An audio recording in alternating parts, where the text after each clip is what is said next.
We're just ordinary people living ordinary lives until we see someone on TV win a $25,000 prize. Come on down. I'll play any game for 10 seconds of fame. Come on down. I'll make a deal, just let me spin the wheel. Come on down. To win $1 million, all you need is a little luck and thorough knowledge of multiple disparate trivial subjects. All right, welcome back to a new episode of Come On Down, the game show podcast, hosted by me, John Baker. And me, Jonathan Motney. Nice. Thanks, man. I've been working on that for a full week. That was hype, as the kids say. Yeah. Today we're going to be talking about, I think, a very important game show in our lives. I would say it shaped me as a human. Wow, I think it shaped a lot of people, and it's shaped a lot of rock as well. Yeah.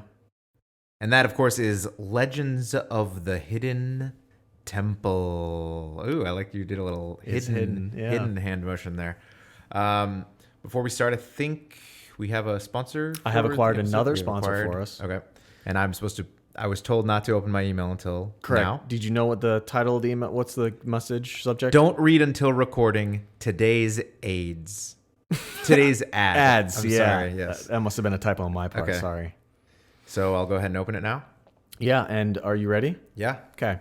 Our sponsor today is a small startup called Tree Extends with a Z.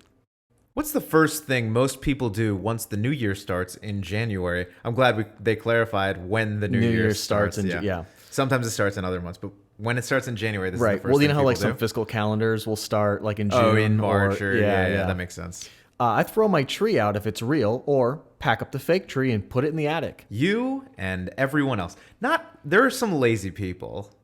Yeah, well, we'll see. Okay, the laziness go on. might pay off for you them. and everyone else. But with Tree Extends, that monthly tree can become a yearly tree. Uh-oh, wow, twist. Tree Extends is a subscription service that sends you a new themed box of ornaments each month. For example, in January, you'll receive a box of resolution ornaments. Every time you get up on a resolution, you can take it down from the tree. I read this very poorly. For example, in January, you'll receive a box of resolution ornaments. Each one represents a personal New Year's resolution. Whoa. Every time you give up on a resolution, you can take it down from the tree. Yeah.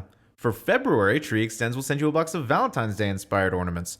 Or, if you're single, a box of President's Day tree decorations. Not any Black History Month or... Well, I mean, this is just an example. Okay. For example. All 45 presidents are included. Even the one everyone hates, that dickhead James Buchanan. Yeah. That's the one. That's the one.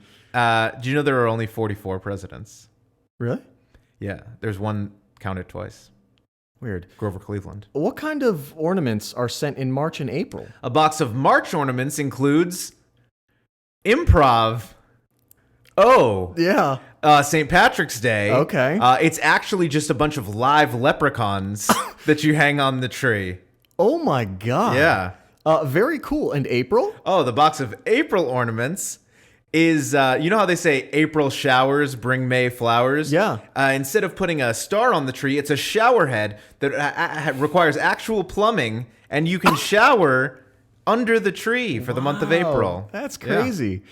Wow, now I can keep my tree up all year and spread joy through my household every day. Come on down, listeners. Get their first subscription box free and then 10% off the next 5 boxes. Just go to their website, no, not that extends, theotherextends.com, and type in the code COMEONTREE for your discount. Oh, okay. Don't do that. I mean, you can type that in, but don't do that. Yeah, right. Tree Extends. Keep your wood up all year long. Okay, so it just got a little... All right. Wow, I felt like it was kind of lazy of them to just have a couple of my lines say improv instead of writing. I think they know that we can bring that to the table. Okay. And, I mean, they're going to have to do it now because we said it. They're going to have to change their product line. I didn't even think about that. Yeah. Or maybe they just knew where we were going to go with it. You know how we like to do improv on our end?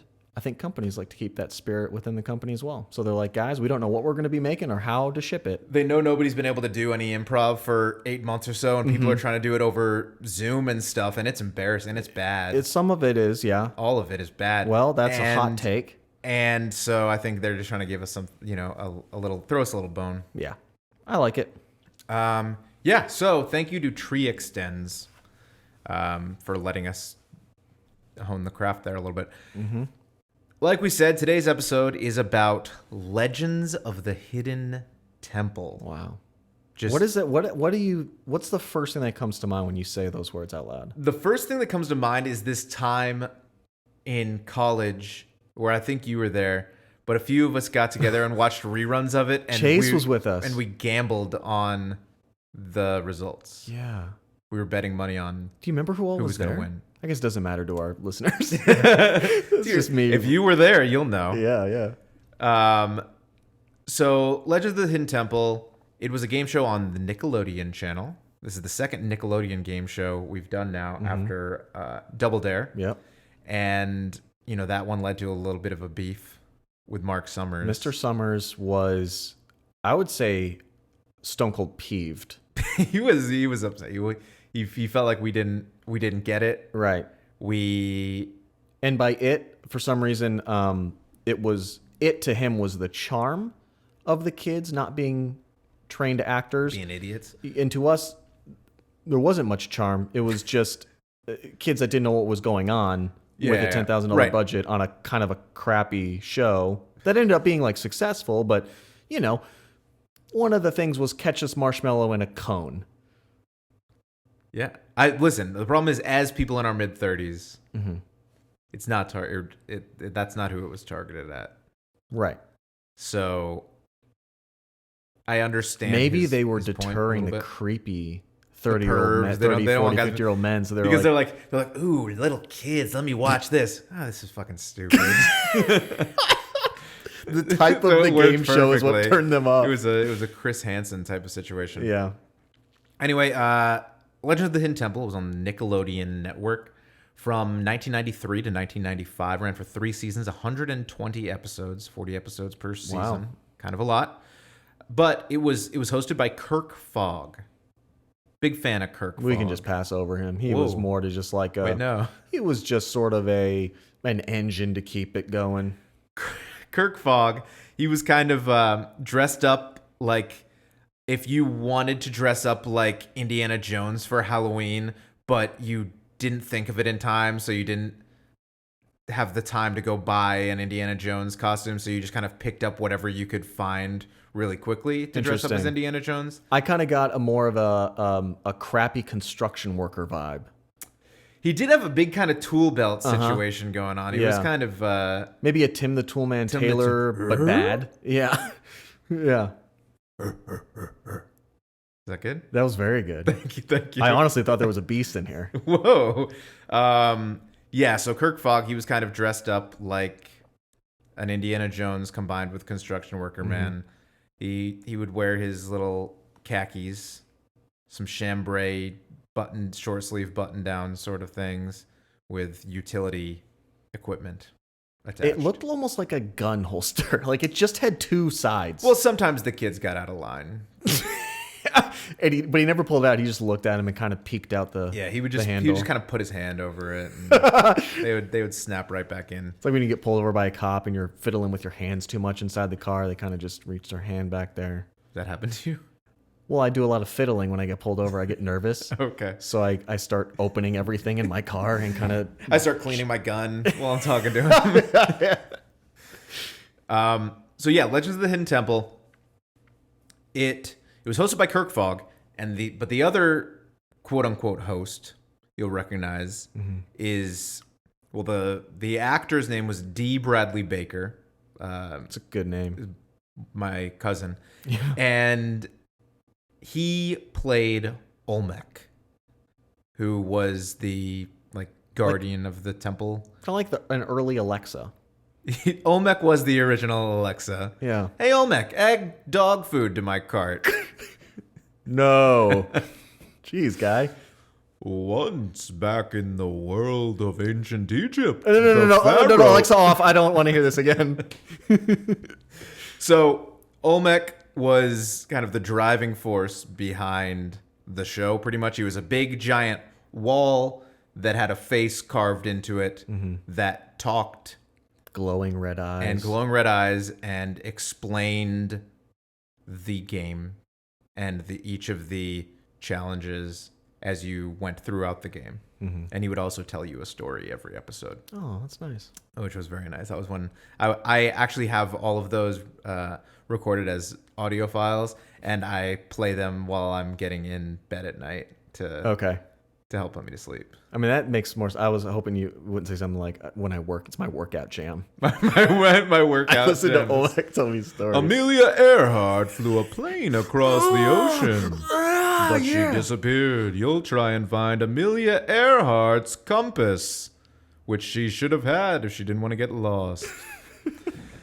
So, and I'm doing bad bits here, but that was kind of the way the game worked. Every episode was themed to a different hidden treasure, basically. And some of them were quote unquote real, and some of them were just completely made up for the show. Right. Like it would be Amelia Earhart's compass or something like that. Yeah. So Olmec was the driving force, and there were 6 teams competing in this game. And they were each a team of 2, 1 boy and 1 girl between the ages of 11 and 14. Mm-hmm. Those are the strict rules. You have to be a boy or a girl, nothing else. If this show came out now, they'd probably loosen those restrictions. Right, a little bit. 11 to 14 years old. I would say your physical peak. Yeah, definitely my physical peak. There's no doubt about that. Mine too, for sure. Lots of energy. Yeah, I could run at least half a mile back in that age range. If children zombies chased me, they would not get a single flag from me.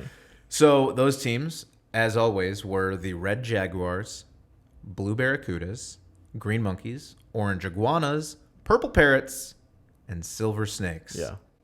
And each team had their own shirt with a logo emblazoned on it of whatever team, the color that it was, and then the logo of that animal. Yeah. Kind of in a...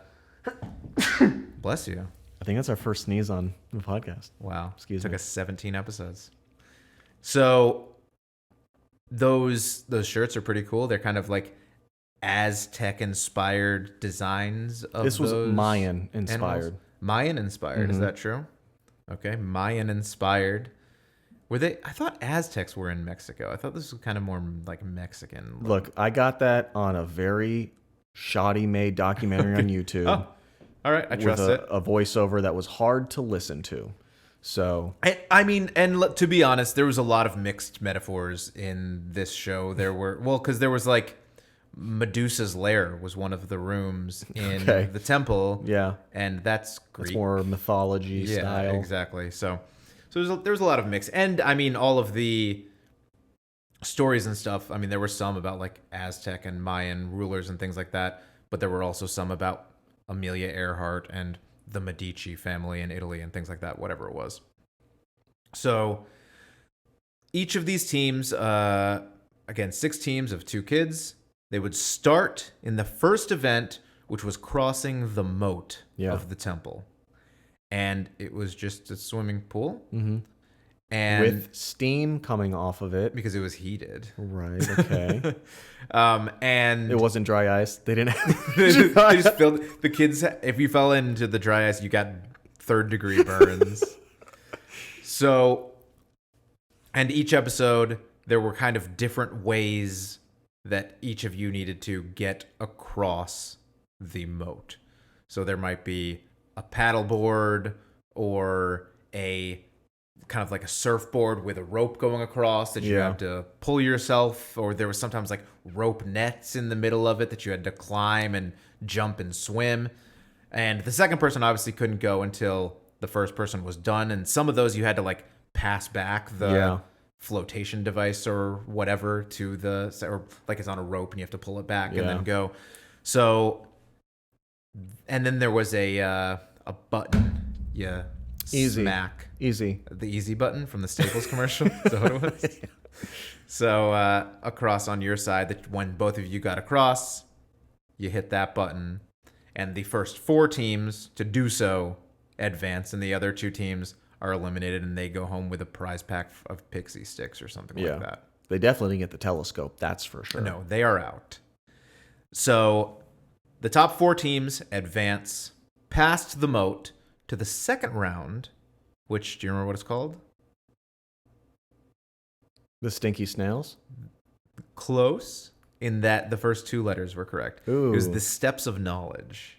Oh, this was the trivia section. Yes, the Steps of Knowledge was the trivia question. And well, was it trivia or was this the reading comprehension? It was reading comprehension. Okay. There was no real trivia in the game. It was basically reading comprehension. Right. So this is the point where Olmec tells you what relic you are going after in this episode of the show. Mm-hmm. Whether that, like, and again, some of them were kind of real things. Like, it wasn't like necessarily the Ark of the Covenant, even though this was clearly Indiana Jones inspired. Minus Boulder.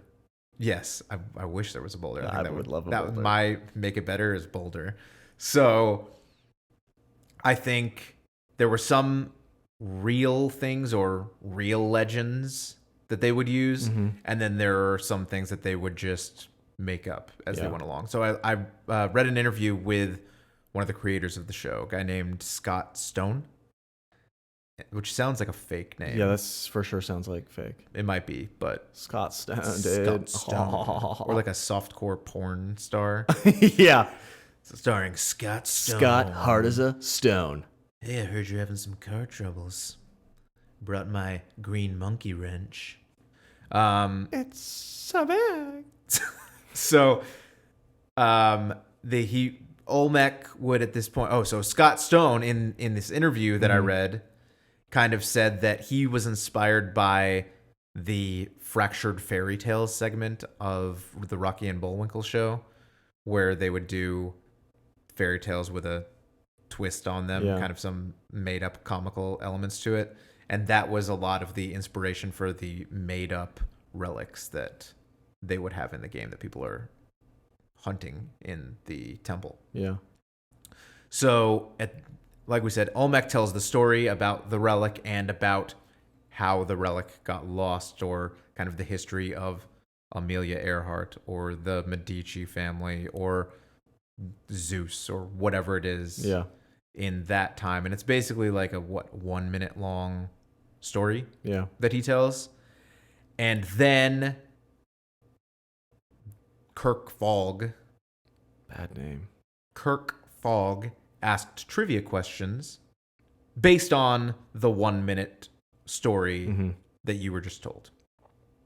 And there are 4 layers of steps, and all 4 teams start at the top, and they have buzzers, but the buzzers, this is cool. I know. They're in the ground, so you're stomping on it with your foot instead. What?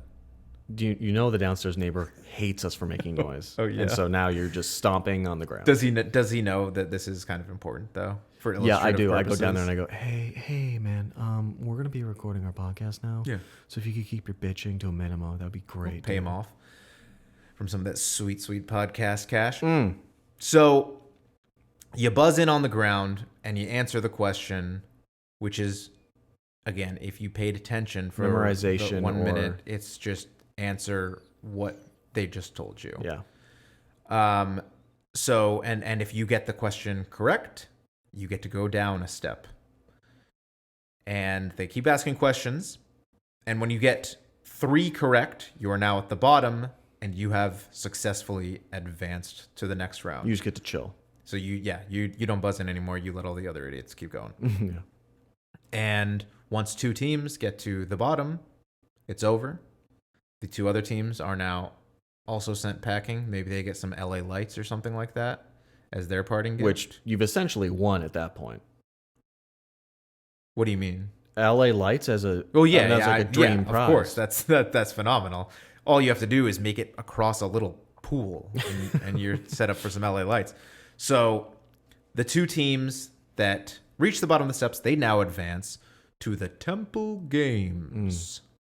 And this is kind of just little physical challenges that seem made up as they went along for the most part. There were 3 challenges. And in the first one player from each team competed against each other. In the second one, the other players from each team competed against each other. And then in the third one, it was a 2-on-2 obstacle sort of thing. So there were things where kind of like a balance or a scale where one person is on each side, Like a and they seesaw? have to, yeah, exactly, and they have to work together to get this item into this place, and there's always some little story behind it about how it ties into Zeus's golden thunderbolt that you're Okay. looking for. It's always like, Zeus always said that the scales of justice had to be in order for blah, blah, blah. So you get on these scales and get justice into the pot over here. And justice is like a foam ball. Yeah, exactly. And you'll get awarded 1/2 of the, what was the thing called? It was like a The token. yeah, the token of look it up. I can't remember Token what of the name is. justice? No, it wasn't a token of justice. Is it in my notes? Why isn't this in my notes? You get the half of the token. So in the first game is playing for half a token. The second game is playing for half a token. And then the third game is playing for 1 full token. So there were 2 total tokens up for grabs. If you won all 3 games, you have 2 full tokens. Can you not find it? I can't find it. No, I don't think You're it's. so mad I at don't me. think it's called So token. so what's it's definitely not called token. The token. It's whatever it's Oh my called. god, there's so many artifacts. Yeah, of course there's a lot of artifacts. So you each, the point is, the Pendant of Life is what it's called. Pendant. So close. So you get a half pendant for each game, and then a full pendant for the third game, where it's the 2-on-2. And then whoever has the most pendants at the end of the 3 games is the winner. Mm-hmm. And if there's no way for it to be decided after the second game. There's always the 3 games because you've only won 1 token, and the other team can win 1 token in the third game if you win both of the first 2. And if it's a tie, if one team wins both the first 2 and then the other team wins the third one, it just goes to a tiebreaker question, and you have to buzz in and get it correct. Yeah. And that's it. And these pendants come in very handy in the final round of the game show, which is the temple run. Right. Where there are pedophiles half-dressed No, chasing the what? children. And if they give them the pendant of life, they will back off. They liked this game show a lot better than Double Dare. So yeah, the winner is determined by who has the most pendants at the end of this segment, and the other people, maybe they get a telescope at this point. I don't know. Telescopes seem to be You think telescope is very top rung, popular for top rung? Nickelodeon. So they're sent off with their prize, and then the remaining 2 people, they obviously have a minimum of 1 pendant at this point because the worst case scenario is it was a tie. So they go into the temple run. The temple is for the most part, 2-story area of 12 rooms. There is 1 room that is 2 stories tall, that is the pit of despair, that you kind of have to rope swing yourself across or jump down into the foam pit at the bottom. Yeah. And then there is the 3-story section right after that. So there's 3 rooms next to each other there. And inside of the temple, each room has doors that go between them, whether sometimes it's climbing up from one floor to the other. It can be going across from one to the next. It can be jumping down from above. And there are different locks on the door that open in different ways depending on the room. Some of them you just have to find a button and press it. Some of them you have to find a key or a little way to get the doors unlocked. But whatever Constructing a silver monkey. a silver monkey. Yes. So the artifact or relic is hidden away in one of those rooms, and they announce what room it is in. Like the Shrine of the Silver Monkey could be where the relic is. And each episode, the rooms are locked in different ways. So a door that might be open in this episode is locked in the next episode, and you have to do something to get it. So it's always a unique challenge to get from one room to the other to make your way across the temple to the room that the relic is in that you need to get to. And maybe last episode or the week before, there was a button you only had to gently touch and the door opened. And Now you then have to this year, punch it a billion now you have to basically headbutt it or judo chop it to get the door opened. So I read a lot about how kind of shoestring this show was as well, even though it looked a lot more well produced. I mean, the set was bomb. The Yeah. set looked awesome. Right, that's what I'm saying. Like even like the little weird side challenges. I mean, they looked great. Right, exactly. So I'll just finish how you win the game. So one person runs in, and you've got 3 minutes from when you enter the temple. You have to get the relic and get it back out of the temple in 3 minutes. Yeah. There are, however, across these 12 rooms, 3 rooms that have a hidden temple guard in them. And if the temple guard gets you, you either have to give him a Pendant of Life to continue going, or you are out and your teammate now has to enter. Yeah. Of course, anything that you've unlocked is already unlocked. And once you get to the pendant, once you get whatever, or not the pendant, the relic, or whatever the special thing is, once you get that, all the doors unlock and the temple guards all vanish. Free for all sprint back to the front. Free for all sprint, you just got to get out as fast as you can. So you need basically like 30 seconds from the time that you get the pendant to just book it out of there. And so there was some strategy in who you send in first. If you only got one pendant, who you give the pendant to, because you could save it for the second person and have the first person just get eaten by the temple guards, and then the second person has the pendant now. And if you have a half pendant, so if you've won 1.5, the other half pendant is hidden in the temple. It's frequently like underneath something or inside a pot that you've got to break to get the other pendant.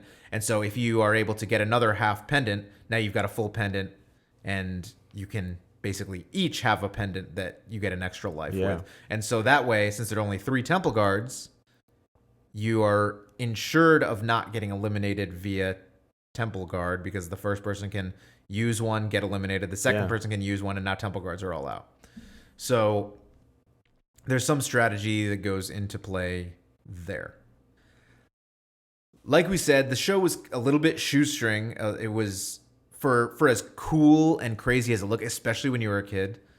It looked like amazing. This magical temple that you run through. Well, all you had to compare it to was Double Dare. Okay. Wow. So when you're Mark Summers is really going to be upset when you're with us. when you're looking at those two next to each other, I mean, you're looking at a McDonald's single cheeseburger compared to a Five Guys double with bacon and grilled onions. All right, fair enough. That's solid. One of them's gonna give you way worse heartburn, but that's the better one. That's true. That is 100% true. So one of the things that I read was about Olmec, and the design and construction of Olmec was they built this thing, and they wanted it to be this big talking animatronic head on the wall. And apparently that was too expensive. They could not possibly afford to make it animatronic. So what they did was they made the bottom lip out of rubber, and they nailed a 2x4 to it. And D. Bradley Baker, the voice of Olmec, literally stood right behind there with a microphone and his hand on the 2x4, and would just blump, blump, blump, blump, blump, blump as he spoke to make the mouth move, so that he would sync it as best he could with his own mouth movements. So it was like a Jim Henson situation. Yeah, exactly. But which is just like 2x4s nailed to rubber. Right. Which lips. That's what Elmo was. It first started as just a red 2x4 that was painted I and didn't, googly eyes. I honestly, I hadn't read that. That's crazy. Isn't that cool? That's really cool. So, and then that you talked about the glowing eyes of Olmec. So they first started doing it, and they thought that he felt a little lifeless in their first like trial runs of it. And so they said, oh, well, let's make his eyes light up. And so they made his eyes light up, and they still felt it was a little lifeless. And they were like, it would be great if we could just make the eyes kind of flicker with his speech as well. So one of the producers on the show just went to Radio Shack and bought one of those, like we talked about having, strobe lights that reacts to music and blinks to the beat of the music. Bought one of those and then just wired the controller of that into the lights that they had in his eyeballs so that it would just blink whenever D. Bradley Baker did the voice of Olmec talking. So it was synced up with that.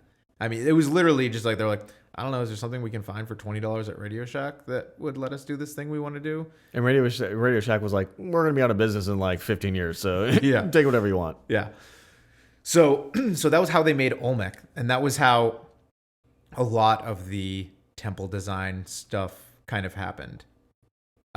You said you watched a YouTube documentary about this. Did they mention that this was not originally pitched as Legends of the Hidden Temple? No. So when this idea was first brought to Nickelodeon, it was a completely different show, but with a lot of similarities. Called Legends of the Show. But it was called Secrets of the Haunted House. And there was Did Olmec exist? No. There was no Olmec. Okay. There was a haunted house, and kids had to run through this haunted house, and there were like ghouls and monsters that sounds in too the scary. Haunted house. That sounds way too and scary. And so Nickelodeon says, we really like the idea, but we don't like having like monsters jump out at kids. No. Can you find a different way to do it? And they kind of took some inspiration from Indiana Jones and things like that, and they were like, how can we keep the same general idea but make it a different theme? Yeah. How do we change it enough to not get sued? Right. Exactly. It was nothing like Indiana Jones except for all the little tombs and trapdoors and things like that that were clearly inspired by Indiana Jones. And so there was like Medusa's lair was one of the rooms where you had to put snakes inside of Medusa's head to get the door to open up. Yeah. There was probably most famously the Shrine of the Silver Monkey. Yes. Where it was an impossible puzzle of three pieces. It was a base, a body, and a head. And don't think that it is that simple. It is truly, if you write it down on paper, it is that simple. But it is not that simple to put together.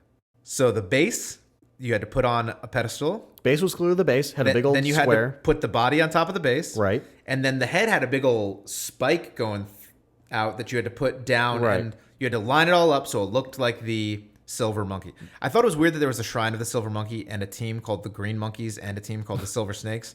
But anyway. Yeah. So the Shrine of the Silver Monkey, you had to put it together and that would open the trapdoor. Kids got stuck at the putting together the Shrine of the Silver Monkey constantly. I mean, there's a 6.5 minute YouTube just straight compilation of kids Silver Monkey failing the Silver Monkey. Yeah. It was ridiculous. And so again, I read this interview with Scott Stone and they were asking him about people didn't win this show very often. Do you know how many people won? How many people? 20%. 20%? Do you want to know why? Why? Purely for budgetary reasons. Really? Yes. So, because the interview with Scott Stone that I read was that they didn't think it was going to be as hard as it was. Okay. When they made it. They didn't think that putting together a 3-piece thing was going to be a challenge shouldn't for have cut it like 12-year-old kids. Like somebody that had Parkinson's. it was like such an oblong middle part that didn't seem to line up, and the whole thing was the same exact color. So yeah. Backwards and forwards was very difficult to decipher. Right. So people really struggled with the Silver Monkey. They also found that kids couldn't think straight because they were always worried about the temple guards. Yeah. So because they said they wanted them to win more. So they started before the show, they would do test runs with the contestants on the show. Each of the contestant teams had test runs of like, here, like go through here, understand the layout, understand how things work. Like they wouldn't tell them, what doors are going to be locked and what you have to do for that episode. Yeah. But they would take them through so they could get comfortable with the temple and understand how it all works. And they were like, okay, these kids understand this. This will be perfect. And then once they're in there, once they're running on a time limit and they're worried about the temple guards, their brains just break. And there's a live audience, like loudly Screaming, cheering. there's music blasting. Yeah. And then you got Fog down there going, "Oh, can't go that way. Nope, you might want to. You've got to put that. You've got to find the key here. You're not going to get out without the key. No, nope, not that door. That's not it right there. Maybe go around. Hey, idiot! Turn around and go down the ladder that's in front of your face, you dumb kid." Yeah, I mean, there were some times where the kids, like I said, their brain turns off, and that's not just about not being able to solve a puzzle or whatever. It's like literally about not being able to walk in a straight line from one room to the other for some reason. They really would struggle with could tell some of the kids most froze. basic things. Straight up froze. Just like turning around. It was like a Sims that you like put in one room with no doors. They would just kind of turn from side to side and not know. I mean, and then they would shit themselves and die. Yes, of course. It goes back to what I said about Double Dare sometimes, where you would see in the Slopsicle course at the end where there's a timer, and I felt like some of the kids don't have a sense of urgency. I feel like the same thing when I'm watching Legends of the Hidden Temple at times. Like there's the kids just like lollygagging their way Fog through is the gonna thing. Be pissed at you, dude.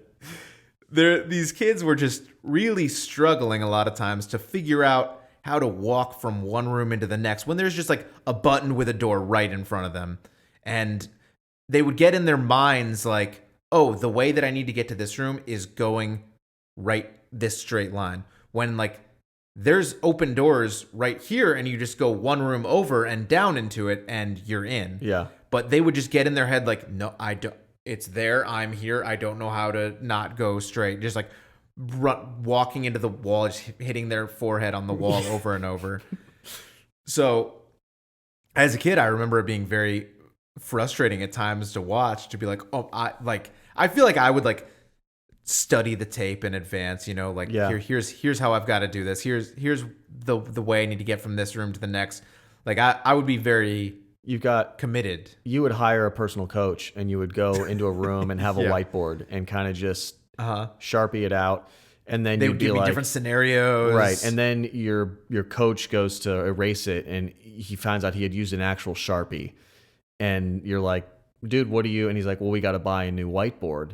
And you're like, I don't have money for this. I just need you to. And he's like, well, you got me off Craigslist, which I think is a thing in 1993. Probably not. No. You got me off the classified ads. Yep. And you end up doing your whole personal coaching session fighting over how to get markers that aren't permanent. Did that happen to you? No. It just seems like a very oddly specific example to use. Could happen to anybody that hires someone off of classified ads. And then the lesson you just have to learn, don't read the newspaper anymore as a child. Okay. Yeah. I'm following. Okay, good. So yeah, that was how the game was set up. That was how it worked. That was how frustrating it was as an audience member a lot of times.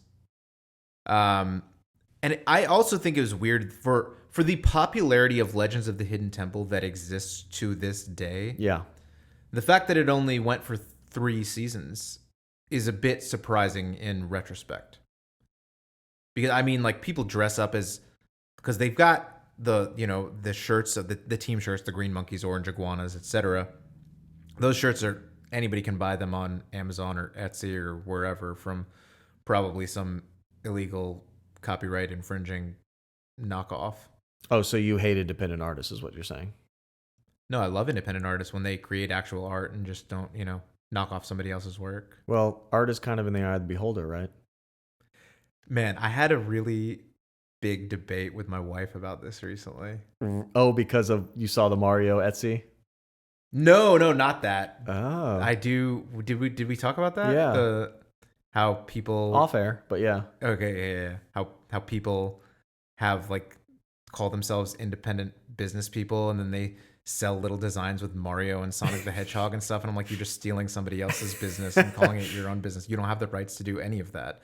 But no, we had a debate. I said, if I was a billionaire and I wanted to be an artist, what I would do is buy really famous art and then transform it into something else. Like I would take. You know, this is already a story. Hmm? Have you seen Exit Through the Gift Shop? Oh, is that the Banksy documentary? I've never seen it. Yeah. So that's exactly what happened. And it's not really about Banksy's the biggest like name in it, but it's about this guy that Banksy hired to make kind of like a documentary. And it was crazy because Banksy doesn't trust anybody. Okay.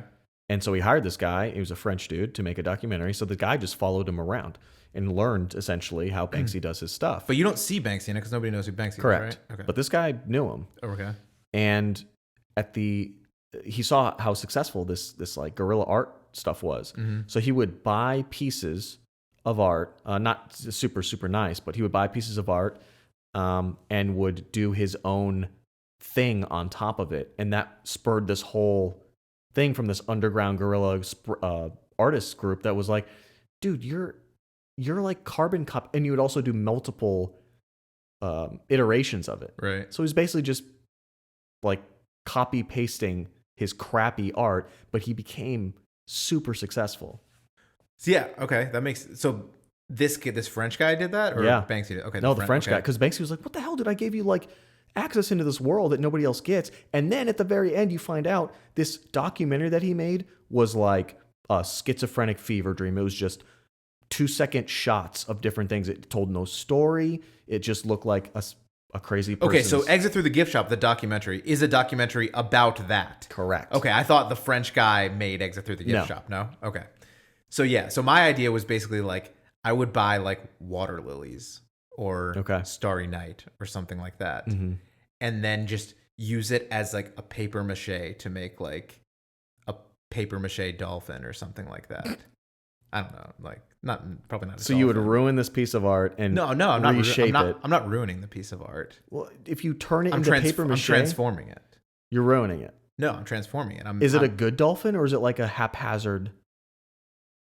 I don't know. Is Starry Night a good representation of stars? Do fucking stars look like that? For somebody who's on drugs, yes. Yes. But yeah, my perspective on it is all art is taking existing materials and transforming them to create something new. Mm-hmm. Like you're taking paint that was created somewhere else. You're taking a surface that was created somewhere else. You're taking brushes that were created somewhere else. But you're not taking different things, actual art to do something else. But who's to say that the paintbrush in itself isn't art? It's not. It's a tool to make art. But what's the difference between you a could tool paint and a paintbrush on a canvas and then it's art. But what about that guy that hung a toilet on the wall and that was art? Dadaism or whatever. He hung it on the wall. He didn't just have a toilet sitting on the ground. Right, exactly. And I'm taking and turning it into paper mache. I'm saying yours is cheating. Cheating? Yeah. So what happened? So, okay. I think a really great artist would support me. If you do that, like who? Who would be a great artist? I don't know, like all the dead ones. The ones that can't speak for themselves. But yeah. trust me. I think this is what their perspective on it. This is what Da Vinci would say. Yeah. Or Donatello. Any of the Ninja Turtles. Right. Huge art buffs, by the way. People didn't know that. And it's funny, people thought they ate the pizza. They would recreate the pizza into something else. Like Donatello would have a bipolar freak out and would throw the pizza against a wall, and then they just kind of kept it on the wall because they were like, that's art. Hey, man.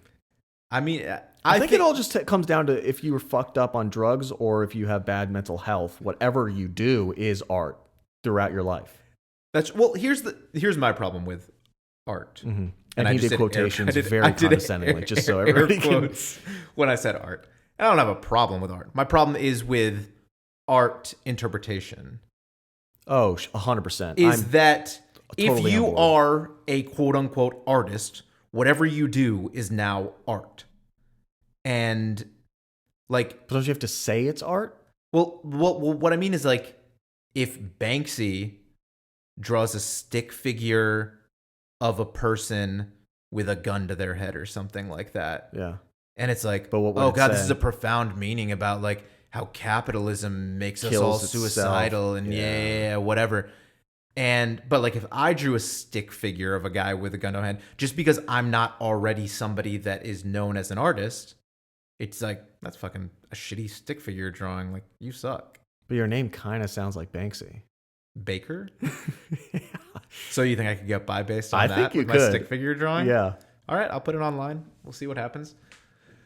So, I mean, that's the thing, though. You've got to establish yourself. I think it is more about the person. I agree.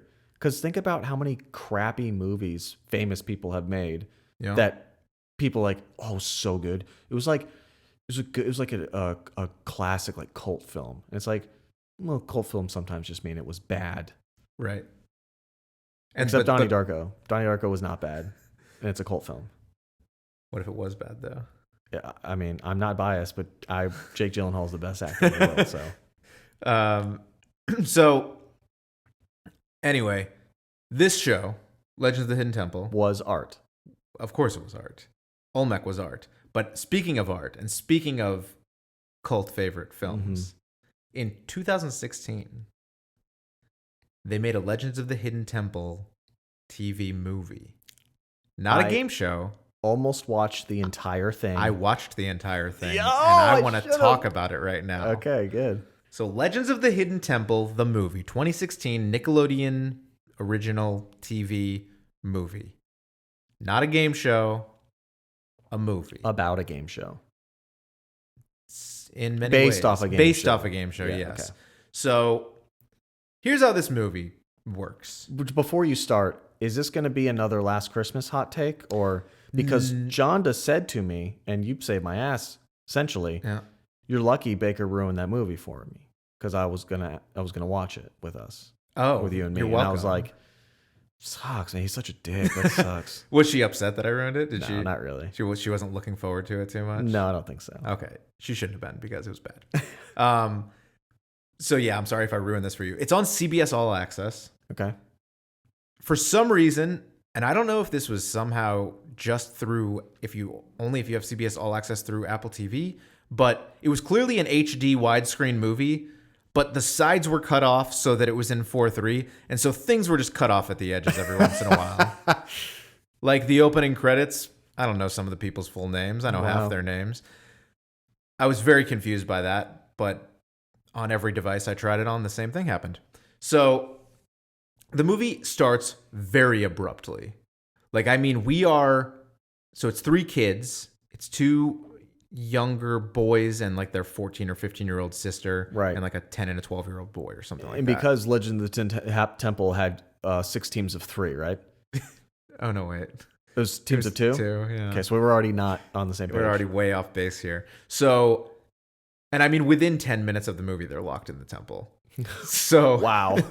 So the movie starts, and the hidden temple is basically an amusement park in Mexico. And they're there on a family vacation.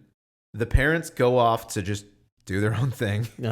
As you do in Mexico. Yes. With children. And they leave the daughter in charge of the 2 boys. And they go to see the guided tour about the hidden temple.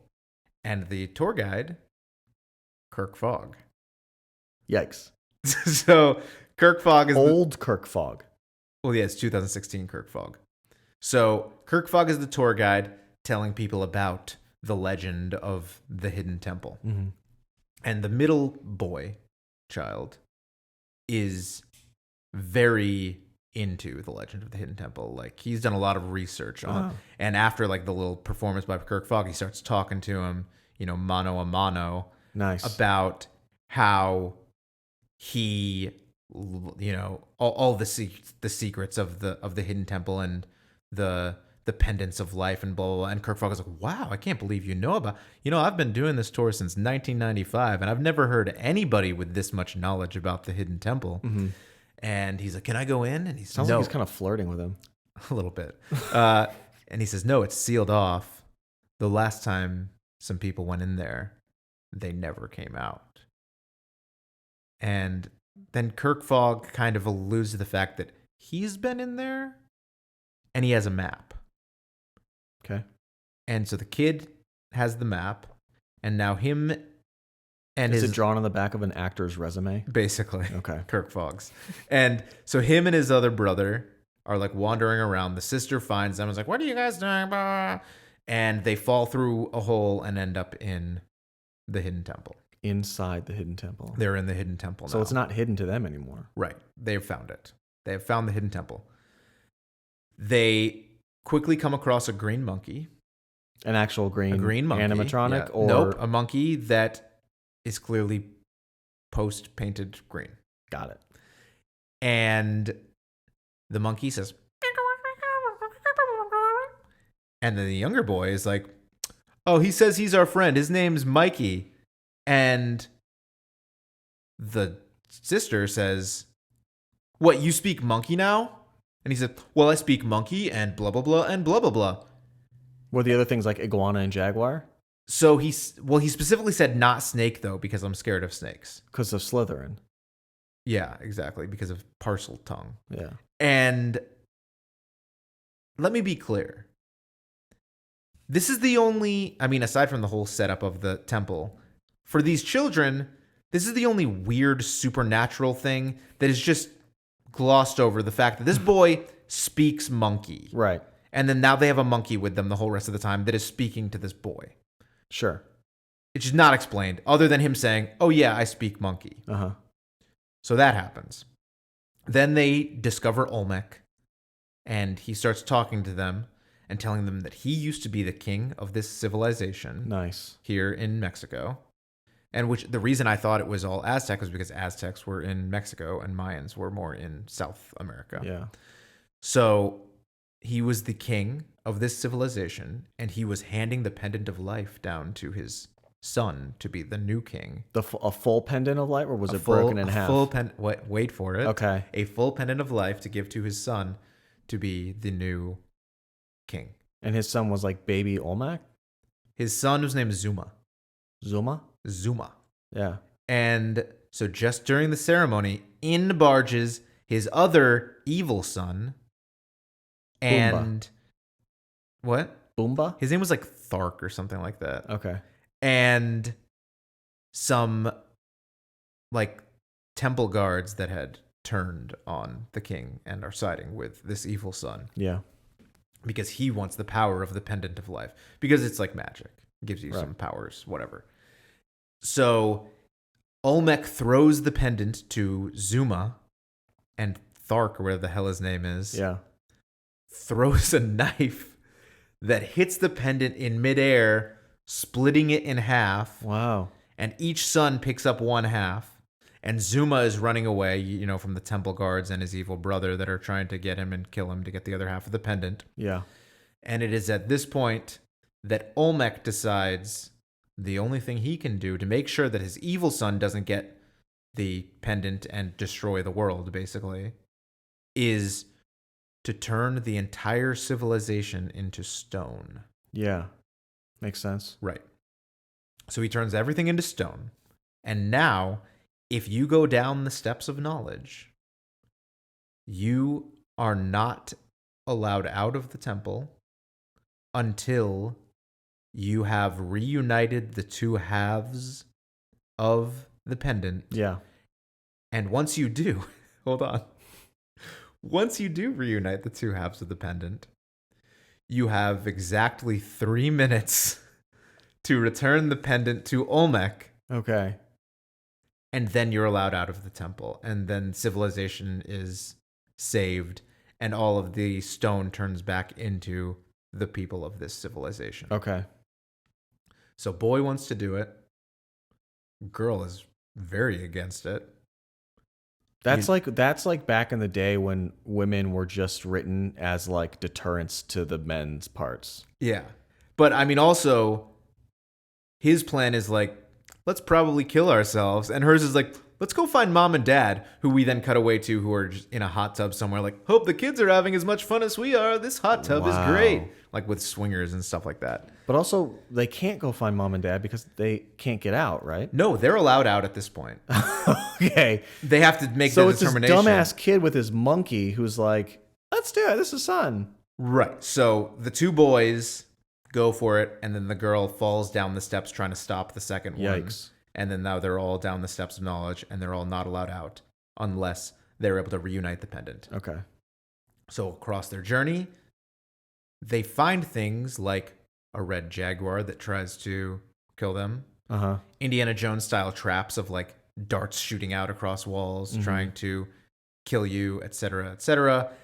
They eventually find the evil stone brother, and they take his half of the pendant, which awakens him and all of the temple guards. Dude, I'm sorry. I have to stop you. I do not give a fuck. I'd rather hear your hot takes on this. Hold on. They come across the other colored animals, which... animals of color. Sorry. They come across the other animals of color, which the other weird thing to me is the green monkey becomes like their sidekick or whatever, and the others are just there. Like either as a jaguar that's trying to eat you or snakes just that are trying to eat you. Just as a reference to the game show. Or whatever. Yeah, exactly. Yeah. And they're going along until they finally get to the Shrine of the Silver Monkey, and they can't figure out how to put it together. Beautiful. And we get a 4 hours later of them still struggling. Best part of the movie. I thought it was. By far. Of them still struggling to figure out how to put the Silver Monkey that's great. together. So I thought that was great. I appreciated that. And then while they're stuck in this room is when they figure out they're not so different after all. And well, you're such a good sister and you're such a good brother, whatever. Anyway, they find the other half. They get it together. Meanwhile, the parents figure out he's missing. They get the Mexican police, the policia, to come. And they're like, well, I guess we're going to blow up the whole temple to get them out. Wow. And I can do that voice because my wife is Mexican. I don't think that's how it works. What? How is that any different from being like, I know someone? No, it's fine. Okay. Sure. They've given me approval, the Mexicans. And so the parents are like, no, our kids are inside. You can't blow it up with bombs. And they're like, no, trust us. We're going to blow it up with bombs. Because for some reason, there's like a force field that we can't get inside. And so the kids, they get the other half, whatever, hijinks happens. Right before the bombs are about to go off, they get it back to Olmec. Now all of these people come back to life, except for Olmec. Because by doing the thing that he did, he's stuck as Stone-Faced Man for eternity. But he had to make that sacrifice for his civilization. And now in the year 2016, all of these 100-year-old civilization people are just living in a theme park. Sure. Which is a little not really addressed at any point. Do you think that they were told that they could have potentially turned into stone? Or do you think they were just super pissed when they came back and they were like, how long have I been stoned for? What? My joints are killing me. They're like the Tin Man situation. Yeah. And so they, and then now the temple is unlocked and the kids are allowed to get out. And then another funny part is the guy who was about to blow it up comes up to them and he's like, hey, sorry, I almost blew up your kids. And he's like, as a reward for everything you've been through, how would you kids like to go to space camp? And he gives them all tickets to space camp. Nice. And then the little button at the end is now Kirk Fogg goes and explores the temple and he's talking to like Zuma, who's the king of the theme park now. Yeah. And he accidentally knocks over the silver monkey and the two of them fumble to put it back together and can't figure it out. Nice. Call back.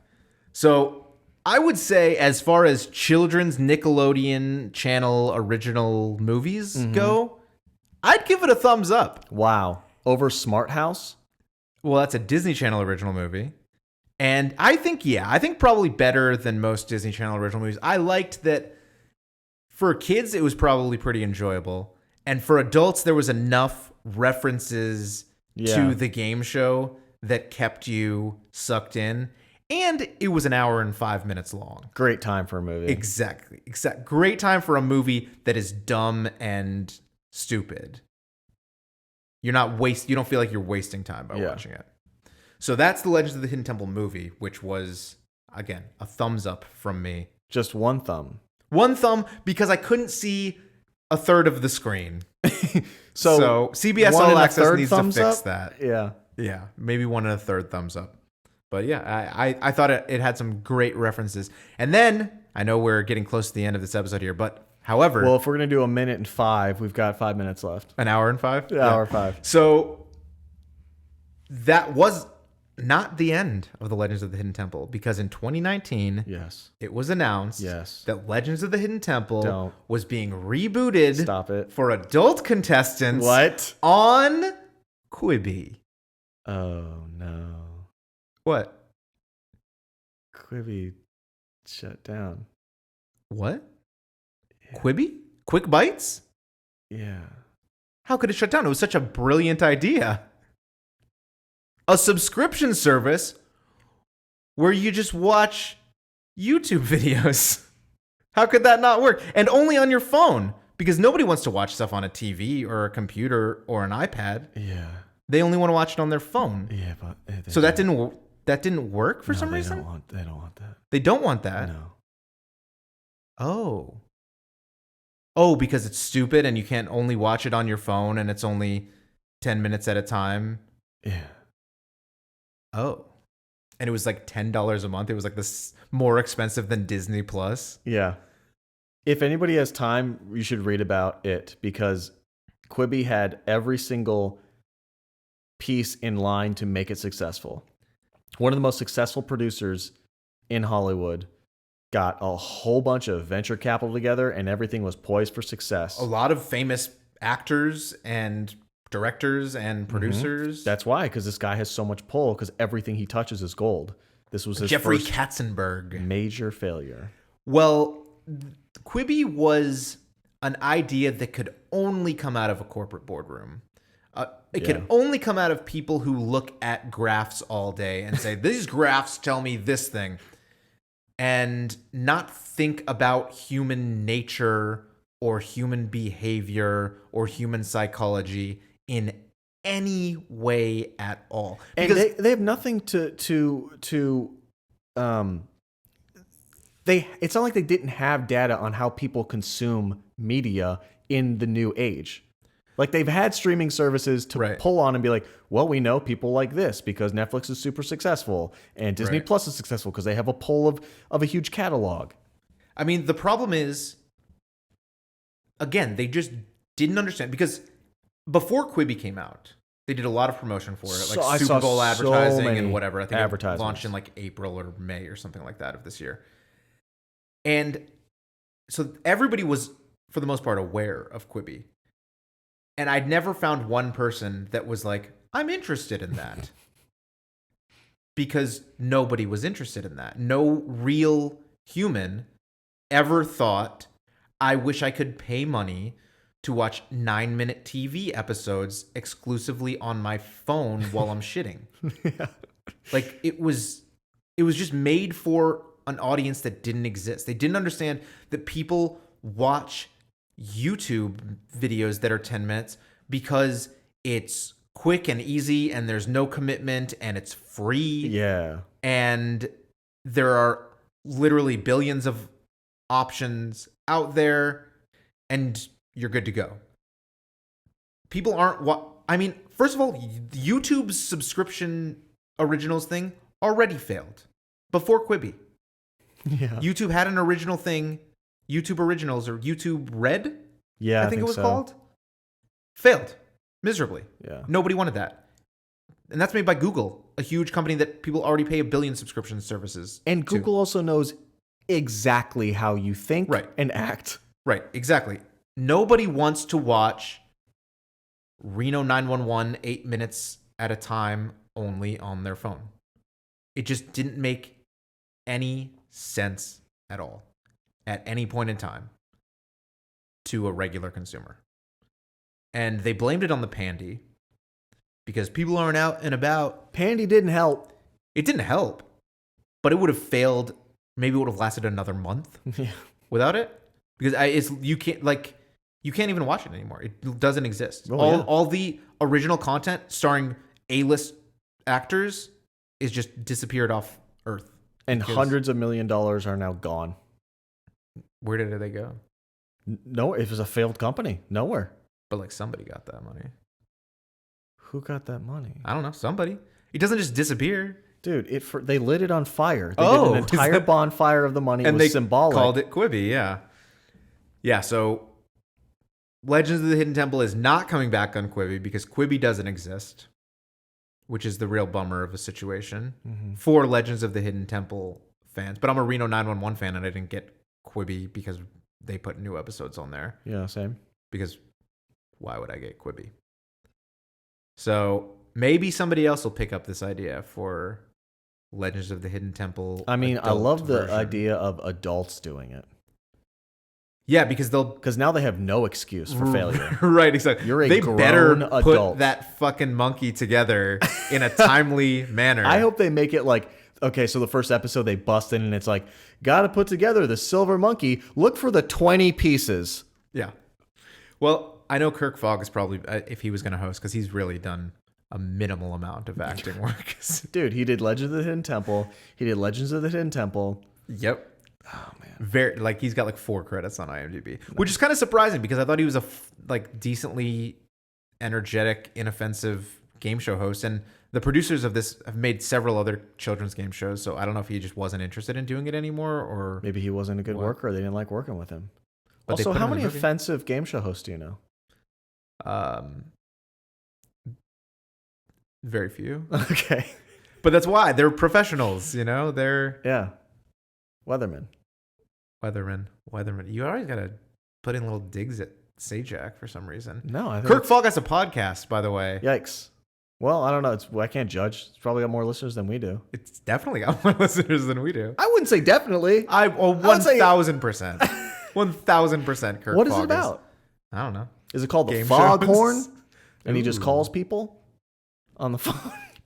Should we pitch this to him? if he's got room in his schedule for another pod.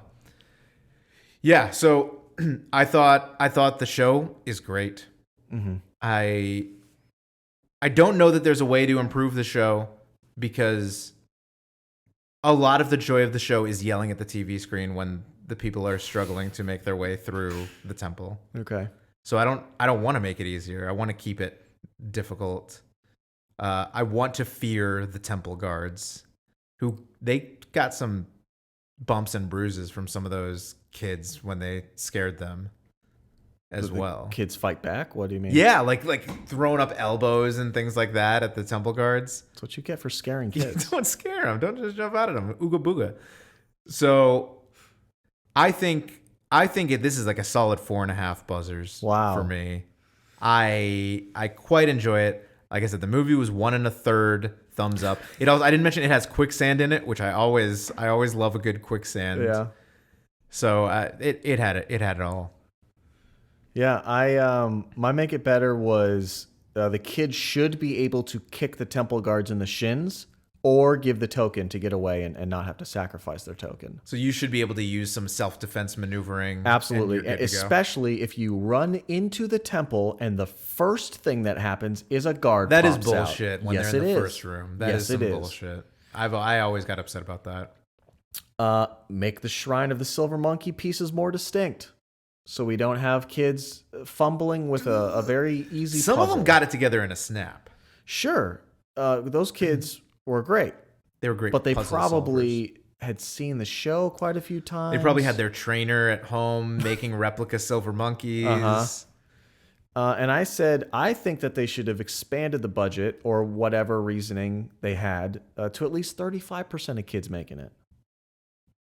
All right, you wanted to see more wins. I wanted to see more wins because I do disagree with you a little bit. I felt the hustle was there. I thought most of the time it was. It was just frustrating some of the time where I just saw kids like, I don't know. Yeah. And I'm like no, 15 that's seconds not an left. option. Come on. Yeah, there were definitely kids that just gave up. Yeah. But for the most part, I felt these kids hustled through this weird. You have to. Yeah. You got 3 minutes. Yeah. And if you're knocked out, the next person has to go, and they're just making a beeline. Yeah. What do you think, boy or girl first? I don't know. Maybe girl? What, because you think the girl's worse and you want to get her out of the way? No. I just think that when push comes to shove at the end, if somebody is having to sprint, bolt through. You'd rather have that be the faster statistically? I'd rather have the guy who's like, I would say, less afraid of like getting hurt and just sacrificing his body as a boy or a man does. Yeah, would you say that to Alex Morgan? Alex Morgan, the soccer player? Yeah. Maybe, yeah. This whole thing was just a setup to make you sound sexist. Mission accomplished. I think it should be all girl teams, and I think, you know what? I'm going to go a step further. I think we should kill all men. All right. I think you and Jonda should watch Last Christmas tonight, and I hope she's listening, and I hope she takes this to heart, because I've come around on it in the past few minutes. How come in Last Christmas it was the man that saved the woman? Whoa. Yeah, that's what I thought. You want to talk about sexist? Let's talk about sexist movies. All right. Maybe don't watch it then. Yes. You got your out. All right, that was Legends of the Hidden Temple. Whoa, buzzer rating. I think I would go all 5. All 5. All right, so this is like a 4.75 when you average this out. This is quite highly rated. If you haven't seen it, what's wrong with you? Good luck finding it, by the way. Finding it, because this is another thing this is another, I don't know what idiom I'm trying to use here, but something that's stuck in my craw a little bit, a pain point. I don't understand why somebody like Nickelodeon, they have a thing called Nick Hits that is a subscription service that has a lot of Nickelodeon classic shows on it. They also have CBS All Access, which CBS Viacom owns Nickelodeon. They also have a lot of Nickelodeon shows on CBS All Access. Like I said, that's how I watched the Legends of the Hidden Temple movie. Why aren't they dumping this shit on there? Like, you have these, they're rerunning on, you can watch it on Pluto TV. There's a channel. According to a lot of Google searches that led, and we did kind of see today that my searching is not top par. Okay. Or up to speed. Up to par? Yeah, up to par. I saw it. You know when you Google something and what you're Googling comes up in the search results, but then you click on it and it takes you to like just the base website and you're like, oh, I got to go search for this now. Yeah. That's what happened to me. Okay. Couldn't find it. Apparently Pluto TV's got it. Okay. Well, you remember my rant against quote unquote small businesses and Etsy artists that steal intellectual property from corporations for their well-being. If you want to watch it, there's some bootleg copies on YouTube. How dare you? I'm just saying. I'm not recommending it. You're right. I think it's wrong and evil. Sure. Evil. Yes. And you will go to hell. Okay. But there are some episodes on YouTube that you can track down if you're so inclined. Yeah. Anyway, this has been another episode of Come On Down the Game Show podcast. You can check us out on Instagram, Facebook at Come On Down Show. Email us if you want. Who's going to email us? If you're Extends the Tree Company. Tree Extends. And you want some more sponsorship, comeondownshow@gmail.com is how you can get in touch with us. And until next time, we'll see you guys later. Don't forget to check out Foghorn. Is that what a foghorn sounds like? It's more like a boat. I guess, yeah.